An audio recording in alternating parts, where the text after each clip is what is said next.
In a country often defined by its crises, initiatives like H2Obs can remind us of another narrative, maybe a narrative that some of us when we were younger, myself, Minister Shhadi, Dr. Albaki and others, never thought of when the main things we thought of was water as something to drink and something to not get cholera from.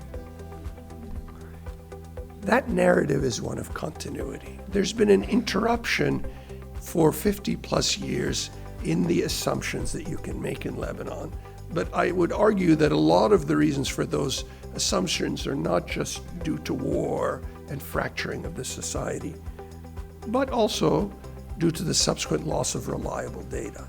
So that narrative of continuity, of intellectual integrity, of young scholars, scientists, engineers designing solutions, of institutions choosing to seek answers rather than turn away from problems that may seem too large, that narrative needs to be restored.